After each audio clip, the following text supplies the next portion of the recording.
Oke, assalamualaikum warahmatullahi wabarakatuh. Alhamdulillahirobbilalamin. Alhamdulillahirobbilalamin. Wabihi nasta'in wa bihi waddin. Wassalatu wassalamu ala asyrofil mursalin sayyidina wa maulana Muhammadin wa ala ali sayyidina Muhammad tamamadu. Kepada yang terhormat Nabi Hanif dan Minda selaku pemasukan pesantren sebagai menara muda dan juga kepada Kepala Madrasah MTS MA Al-Quran Menara Muda, Miss Alfi dan juga Miss Yuyun, dan kepada dewan jajaran dewan-dewanku, dan tak lupa juga kepada kedua orang tua saya dan teman-teman saya yang berbahagia. Nah, kali ini dan tak lupa juga kepada Miss Kiki selaku pengampu pelajaran PKN. Nah, PKN kali ini akan menjelaskan tentang bab makna serta substansi hak dan kewajiban warga negara dalam Pancasila. Makna serta substansi hak dan kewajiban warga negara dalam Pancasila. Nah,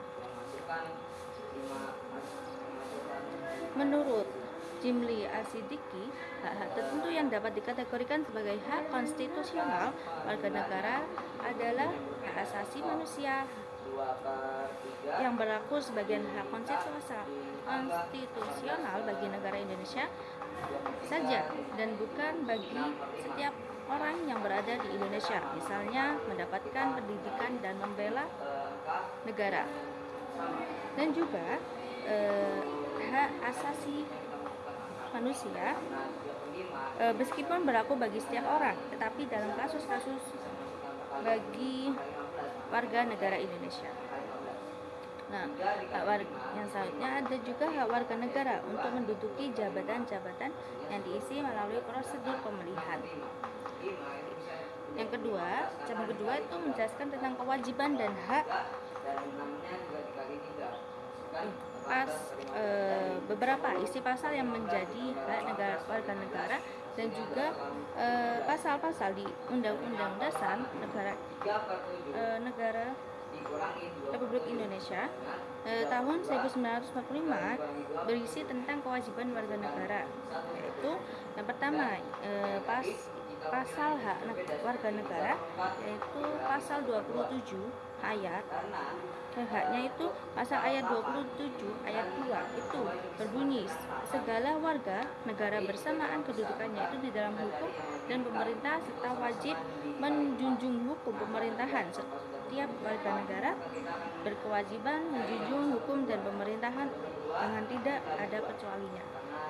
Dan yang kedua, pasal 27 ayat 3 itu berbunyi, setiap warga negara berkewajiban untuk ikut serta dalam upaya pembelaan negara. Ada juga pasal tentang kewajiban warga negara, yaitu pasal 27 ayat 1 dan juga pasal 27 ayat 3. Nah, pasal tadi itu yang pasal menjadi hak warga negara, yaitu pasal 27 ayat 2 dan pasal 29 ayat 2. Nah, yang ada juga pasal 20 dan yang pasal tentang kewajiban warga negara, yaitu pasal 27 ayat 1 dan juga pasal 27 ayat 3. Nah, ayat 21 itu berbunyi, segala warga negara bersamaan kedudukannya itu di dalam hukum dan pemerintahan itu wajib menjunjung hukum pemerintahan. Nah, sedangkan pasal 27 ayat 3 itu berbunyi, setiap warga kewajiban itu ikut serta dalam pembelaan agama.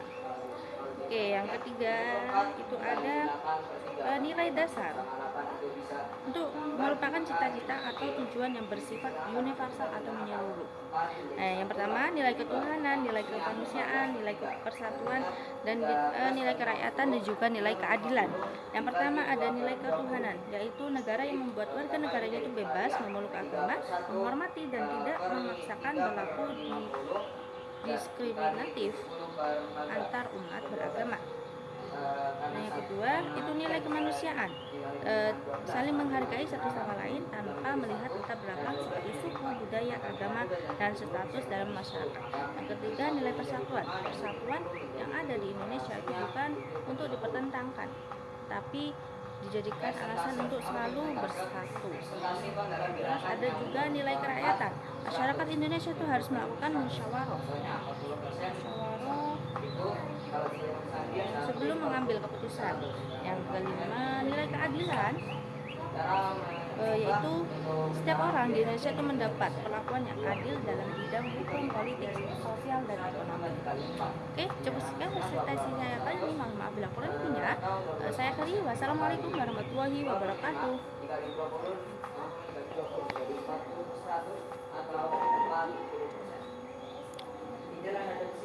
Terima kasih. Wassalamualaikum warahmatullahi wabarakatuh.